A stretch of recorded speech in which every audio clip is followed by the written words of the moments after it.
14वां अध्याय। अग्नियज्ञ, देवयज्ञ और ब्रह्मयज्ञ का वर्णन। ऋषियों ने कहा, प्रभु, अग्नियज्ञ, देवयज्ञ और ब्रह्मयज्ञ का वर्णन करके हमें कृतार्थ करें। सूत जी बोले, महर्षियों, गृहस्थ पुरुषों के लिए प्रातः और सायंकाल अग्नि में 2 चावल और द्रव्य की आहुति ही अग्नियज्ञ है। ब्रह्मचारियों के लिए समिधा का देना ही अग्नियज्ञ है, अर्थात अग्नि में सामग्री की आहुति देना उनके लिए अग्नियज्ञ है। द्विजों का जब तक विवाह न हो जाए, उनके लिए अग्नि में समिधा की आहुति, व्रत तथा जाप करना ही अग्नियज्ञ है। द्विजों, जिसने अग्नि को विसर्जित कर उसे अपनी आत्मा में स्थापित कर लिया है, ऐसे वानप्रस्थियों और सन्यासियों के लिए यही अग्नियज्ञ है कि वे समय पर हितकर और पवित्र अन्न का भोजन कर लें। ब्राह्मणों, सायंकाल अग्नि के लिए दी आहुति से संपत्ति की प्राप्ति होती है तथा प्रातःकाल सूर्यदेव को दी आहुति से आयु की वृद्धि होती है। दिन में अग्निदेव सूर्य में हो प्रविष्ट हो जाते हैं। आता प्रातःकाल सूर्य को दी आहुति अग्नियज्ञ के समान ही होती है।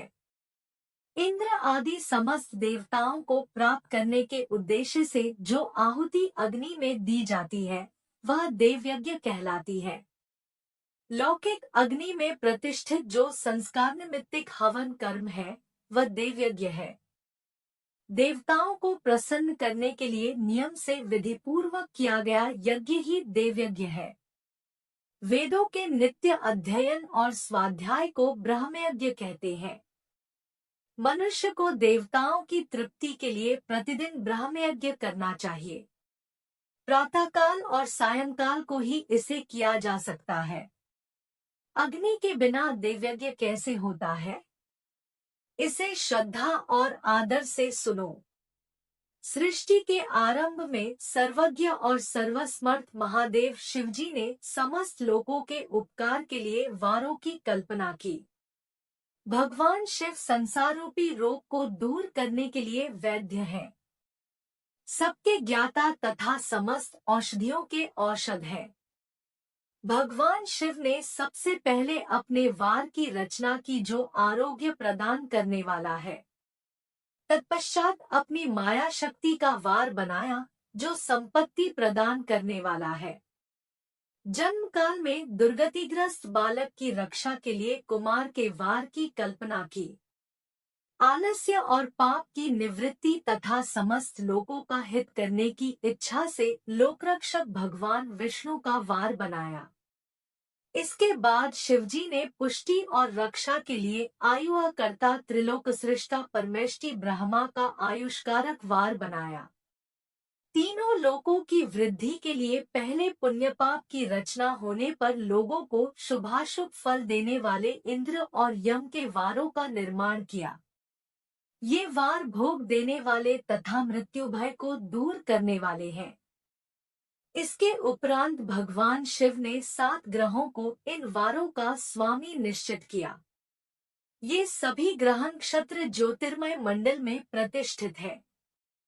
शिव के वार के स्वामी सूर्य है।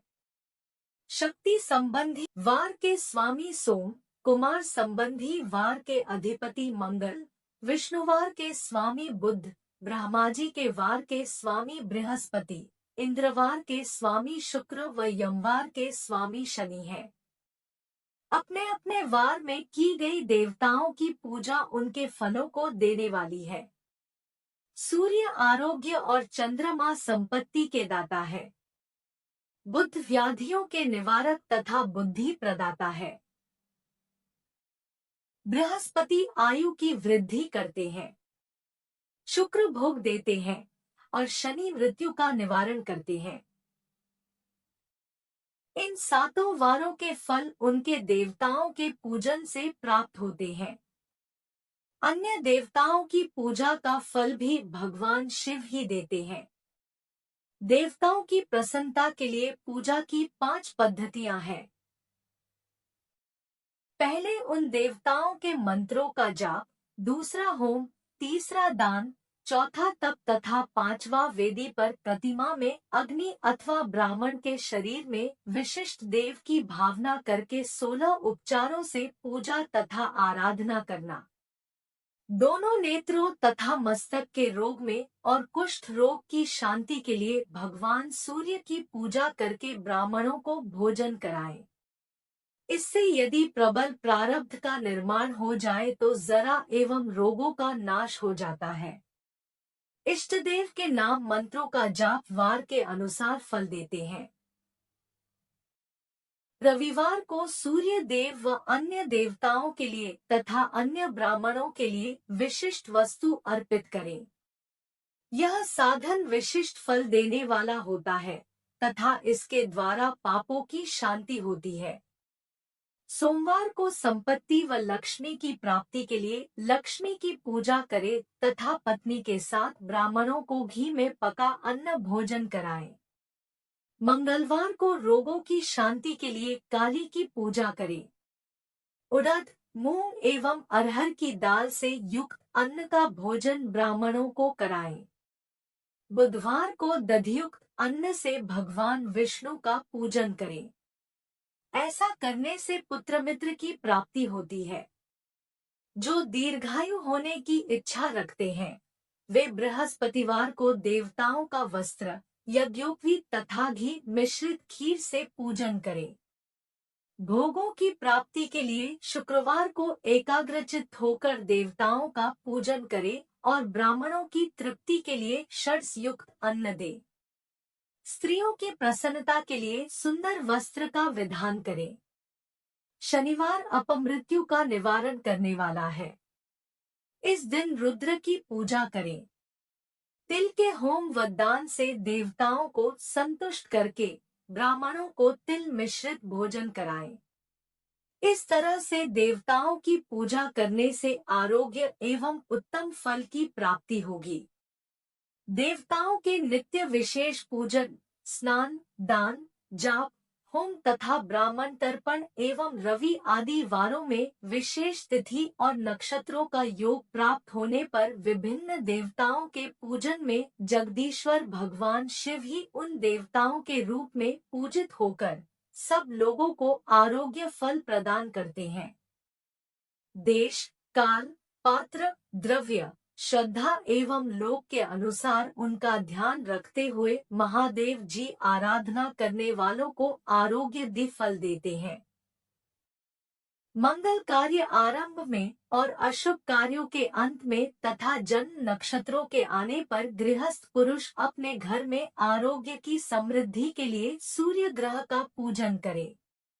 इससे सिद्ध होता है कि देवताओं का पूजन संपूर्ण अभीष्ट वस्तुओं को देने वाला है। पूजन वैदिक मंत्रों के अनुसार ही होना चाहिए। शुभ फल की इच्छा रखने वाले मनुष्यों को 7 दिन अपनी शक्ति के अनुसार देव पूजन करना चाहिए। निर्धन मनुष्य तपस्या व व्रत आदि से तथा धनी धन के द्वारा देवी देवताओं की आराधना करें। जो मनुष्य श्रद्धापूर्वक इस तरह के धर्म का अनुष्ठान करता है वह पुण्यलोक में अनेक प्रकार के फल भोगकर पुनः इस पृथ्वी पर जन्म ग्रहण करता है। धनवान पुरुष सदा भोग सिद्धि के लिए मार्ग में वृक्ष लगाकर लोगों के लिए छाया की व्यवस्था करते हैं और उनके लिए कुएं, बावली बनवाकर पानी की व्यवस्था करते हैं। वेद शास्त्रों की प्रतिष्ठा के लिए पाठशाला का निर्माण या अन्य किसी भी प्रकार से धर्म का संग्रह करते हैं और स्वर्गलोक को प्राप्त होते हैं। समयानुसार पुण्य कर्मों के परिपाक से अंतःकरण शुद्ध होने पर ज्ञान की सिद्धि होती है।